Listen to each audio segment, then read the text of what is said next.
bi parce que bi muy ñëw lii këyit la woon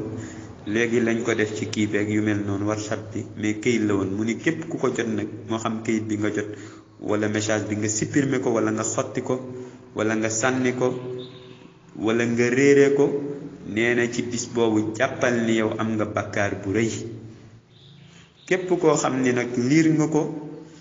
te publier ko xamal ni yow ëllëg yowmal qiyaamati dana la soril bugal bi dana la soril yërmande yàlla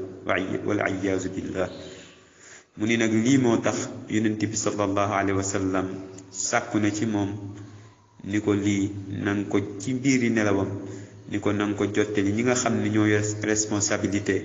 tey fii nga xam ne mooy xaramu sharif te mooy madinatul munawwar ci sama rawdu bi nga wax leen ni yowmal xiyaam da jege na bu boobaa nag lu ci des mu ni fastaghfirullah na ngeen ni jéggalu yàlla ngeen ni bari al istighfar wa tuubu ilayhi ngeen tuub jëm ci yàlla te ku ne xam na ni sallallahu alayhi wa sallam wax na ci xadis bu wér wax ni lillahi ashaddu faraxan bi tawbati abdihi min ahadikum bi rahilatihi mu ni mbokk yi yàlla dina bëgg keroog bu jaam bi ñëwee daw riir ut si ci moom di tuub si nee na ni ngay jëlee sa oto bëgg tukki bi ñor la nga jël sa 4x4 mu jël la yóbbu la ci lu gaaw ni ngay kontaanee ci waruwaay boobu nee na yàlla keroog booy ñëw ci moom di tuub nu ko raw noonu lay kontaanee ci tuub boobu kon mbokk yi dellu leen ngeen tuub mu ni lii gént gi mi ngi amee bisu altine te ku ne xam na ni bisu altine fadail yi ci nekk wa mazaya ak ngëneel yi la tuxsa wala tuada kenn mënu koo lim ndax bari mu ni képp koo xam ni taxaw na nag ci tasaare ko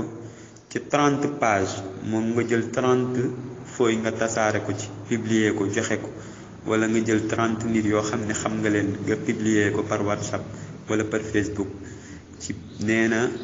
ci ndénkaane bi nga defal ko jullit yépp nee na wér na ni fa inna allah wér na ni suñ borom subhanahu wa taala yuzilu dana dañal anwu ci waajooji nga xam ne moo def loolu alhamma tiis wal ghamma ak njàqare wa yuwassiu muy yaatal alayhi ci moom risqahu wërsëgam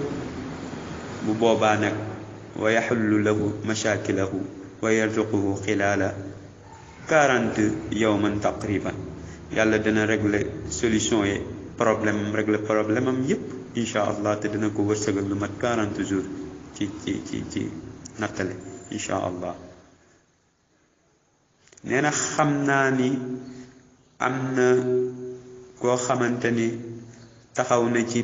publier na ko 30 personnes ci 30 fooy nee na bi mu ko defee yàlla wërsëgalal na ko 25 alfan defal na ko ci ay junni ci alal nee na comme ni nga xamee ni am na keneen tamit koo xam ni publier na ko ci 96 moom it ci ay page ci ay fooy yàlla wërsëgalee na ko moom itam ci junni ci 96 ci ay junni waaw nee na xibaar nañ ko nag ni ko benn waay jot na ti ndénkaane lii daan koy weddi waaye bi mu ko weddee rek fa faqada waladahu bi nafsil yawmi nee na ci même jour bi ci lam ñàkk doomam nee na nag lii amul lenn luñ ciy sikki sàkka gëm leen yàlla woone leen pour ngeen gëm yàlla su ngeen gëmee yàlla ba pare ngeen jëf-jëf ju yiw fa aminu billah ya ibadallah gëm leen yàlla wa amalu saalihan ngeen jëf-jëf ju yiw xatta yuwaffiqana allah fi amalina wa yuslix lana sha'nana fi dunya wal axira nee na suñ ko defee ba yàlla dina insha allah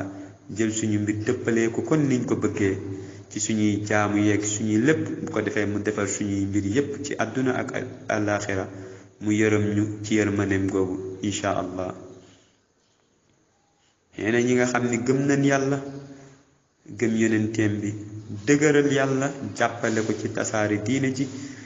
jàppale ko dimbali ko topp alquran ak leeram ak lim àndal ci wàccuwaay ak ci lépp lum ci nekk nee na gaa yooyu de ñoom ëllëg yawmal xiyaam ñoom ñooy ñi nga xam ni texe nañ yàllaa ko wax ci alquran subhanahu wa taala ci suratul araf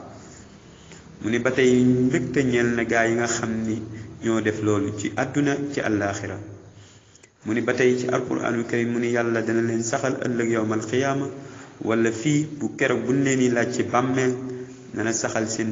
tànk ci njub saxal seen làmmiñ ba ñuy tontu boo xam ni dafay jub insha allah comme niñ ko bëggee. mu ni nag yàlla dana sànk képp koo xamante ni daf daan def lu ko neex. yàlla dafa daan sànk képp koo xam ni daf daan tooñ di ndëngte ndax yàlla kat moom mooy def lu ko neex. fa'aalun lima yurid wa yaf'alu llahu ma yasha ma nga ca sóoratu Ibrahim ko defee ñu bàyyi ko xel. nee na mbir mii nag mbokk yi du fopp du caaxaan fexe leen ba ngeen publier ko ba ngeen envoyé ko lii nii ku ne nanga ko jéem a envoyé ginnaaw 96 lu mat lu toll balaaka boo ko liiree ba pare 96 ci ay waxtu boo ko liiree bala ma koo mat nanga ko envoyé ci boo ko jàngee ba pare insha allah. nee na tam am na kuñ ko yónnee woon ci kenn ci liggéeykat yi bi mu ko séddalee ci sensé ndeysaan am na réussir bu rëy boo xamante ni ci commerce am la woon moo xam fooy moo xam lu mu déposé woon ak yu mel noonu ci commerce lu mu doon bëgg